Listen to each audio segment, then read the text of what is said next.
In 1959, in Lexington, Massachusetts, a peculiar student called Lucinda spends her time watching the sky. She doesn't play with the other kids and seems very detached from what's around her. When recess is over, the teacher, Miss Taylor, calls for the students. However, Lucinda does not respond. She hears mysterious whispering voices around her as she anxiously watches the sky. After a few calls, Lucinda goes back to class and the teacher announces that the school will celebrate its official opening day tomorrow. Furthermore, Miss Taylor informs the students that they will participate in a competition that involves the burial of a time capsule. She explains that a time capsule is an object containing items from the past, and in 50 years, other students will open the time capsule and discover its content. She tasks them with drawing a picture of what our future will hold. All the kids cheer. The idea of a time capsule excites them. The children are excited and begin drawing different things, except for Lucinda Embry. She's burdened by the whispers and ends up writing a huge series of numbers. Miss Taylor collects the students' drawings. The works are stored in a time capsule to be opened 50 years later. The next day, on the opening of William Dawes Elementary School, the principal welcomes everyone and announces the burial of the time capsule. 50 years from now, their descendants will dig this time capsule up.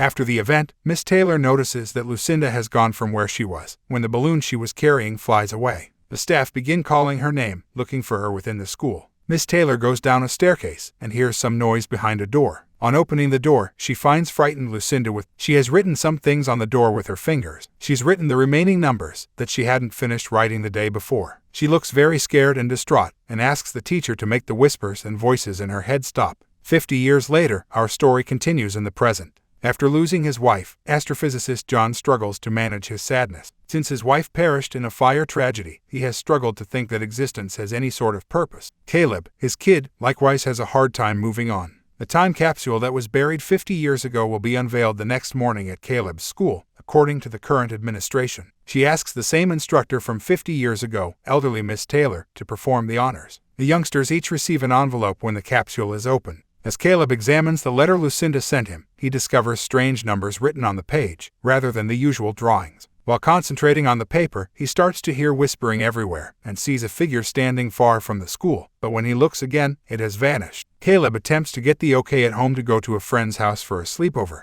When they are conversing, his father sees the school paper and asks him about it, because he wasn't supposed to bring it home. After putting Caleb to sleep, John begins to wonder about the list of numbers himself. He knocks a whiskey glass over it by mistake, and it forms a circle around particular numbers. As he writes a series of numerals on a whiteboard, he immediately understands that they stand for September 11, 2001. The date commemorates the tragic assault on New York City's Twin Towers, which took the lives of 2,996 people. While the numbers do precisely line up with the date, he is positive that this is simply a coincidence, so he writes all of the numbers on the whiteboard and continues his investigation. He notices that the list is full of similar items, dates, years, and lives lost as a result of certain terrible occurrences, such as explosions, wrecks, earthquakes, storms, and so on. They are given in the sequence in which they would have occurred since 1959. He uses a red circle to represent the date of the disaster, and a blue circle to represent the number of casualties. However, there are other statistics, and he isn't sure what they imply. John thus discusses the statistics on the paper with his colleague Phil the next day. He notes that every combination of numbers corresponds to a significant calamity in terms of the date and the number of people lost, and that the forecasts of the numbers have been reliable. Even the date his wife passed away was present.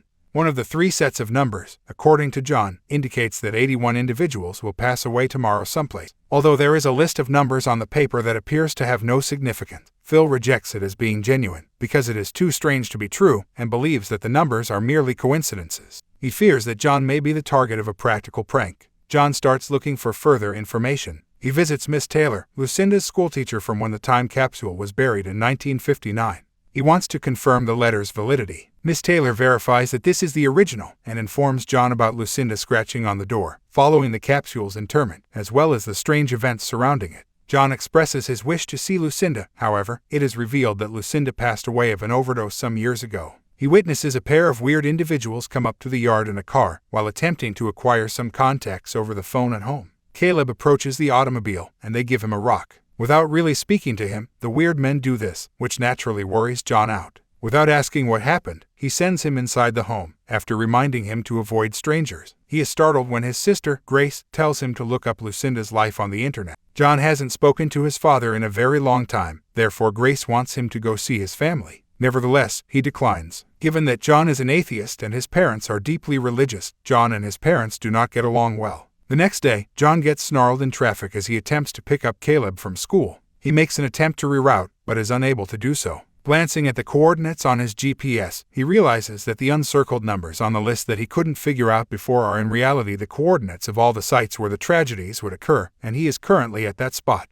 He gets out of his automobile to find out why the route is closed. While speaking with the police, he finds out that the predicted event occurred. An airplane crashed, numerous people burned, and he attempts to help them. He returns home, still unable to believe what has just occurred. As John goes online to look up the accident, he discovers that 81 people were victims. A mysterious stranger enters Caleb's room late at night. Upon waking, Caleb is shown by the stranger a vision of everything being destroyed, and the animals fleeing for their life. Caleb yells. Running into the room, his father picks him up off the floor. While holding him up, John notices a strange man through the window. He hurries outside to find him, but finds him nowhere. John and his kid follow a woman and her daughter to the museum the next morning. He runs into the woman in the museum, and they introduce themselves. She is Lucinda's daughter, Diana. Afterward, John tells her that he followed her to inquire about her mother. Diana grows irate when Lucinda is mentioned. Only 2 prophecies still need to be fulfilled, according to John, who noted that Lucinda's prophecy had been realized. He predicts that the final one will occur on October 19th, 3 days later, and that 33 people will perish. She must assist him. Diana, however, departs with her daughter Abby and claims she is unable to assist the man.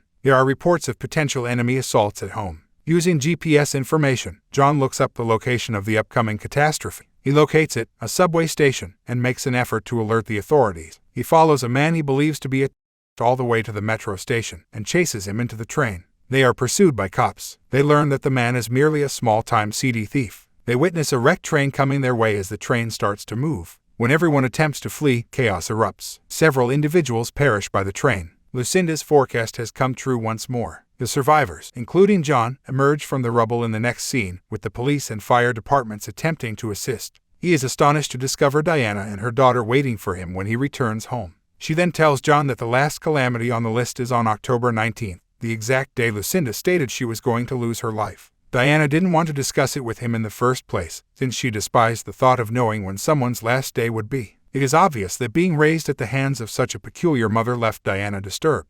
Diana makes the choice to take John to Lucinda's old house, a dilapidated structure where her mother used to hide from everyone. When they approach the destination, they notice that the last digits on the list after the date of October 19th aren't 33, but rather the letters EE, which they mistakenly believe to be a name's initials. John examines Lucinda's bedroom at the residence, where they learn that the EE in the previous prophecy signifies that everyone would perish. In the home, he also discovers a lot of those black stones, similar to the one Caleb got. While waiting for them to return, Caleb and Abby are outside in the car when they both begin to hear whispers and notice those weird forms. They are invited to come by the murmurs. Abby almost becomes a victim of theft, but Caleb uses the car horn to draw attention. As John and Diana try to help, the visitors have already left. When John spots one of them, he pursues them. He asks the man what he wants when he has finally caught up to him, but when he opens his lips, a tremendous brilliant light emanates from him, and the man vanishes. As they arrive back at John's house, they're shocked to learn that her mother had foretold everyone will be gone the next day, and that this may be their final night together. John notices Abby's artwork when he awakens the next morning.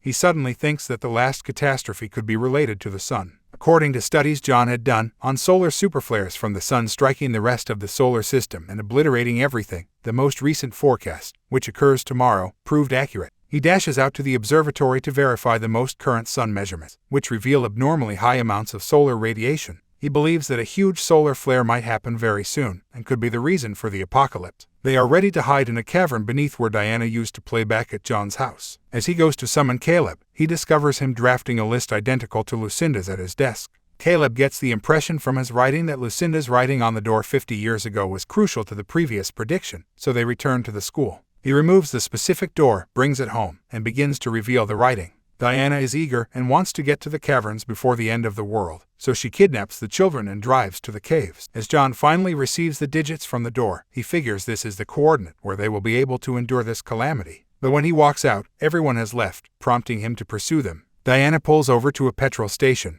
In the station, she hears the authorities declare that there will be unrest, and that everyone should seek refuge, preferably below. Diana dials John's number to inform him of their whereabouts. According to the coordinates, the safe haven may be in Lucinda's old house, but she is afraid and refuses to go there. As she is still on the phone, strangers grab her car with the children inside. She also borrows a car and attempts to pursue them, but collides with a half-truck. She breaks her neck in front of John at exactly 12 midnight, as predicted by her mother. John pursues a car-ridden trail into the wilderness, to Lucinda's abandoned house. There are a lot of those black stones that he discovers. He finally spots one of the weird individual and makes a shooting threat. When Caleb catches him, he informs his father that the foreigners have been defending them all along, and that they must follow them to be saved. It turns out that they were the ones who broadcast warnings of significant catastrophes, in an effort to prevent the annihilation of mankind. After that, they show off an ark in the sky. John is in disbelief. It is time to leave, but the strangers will only let the kids accompany them. All others must stay at home.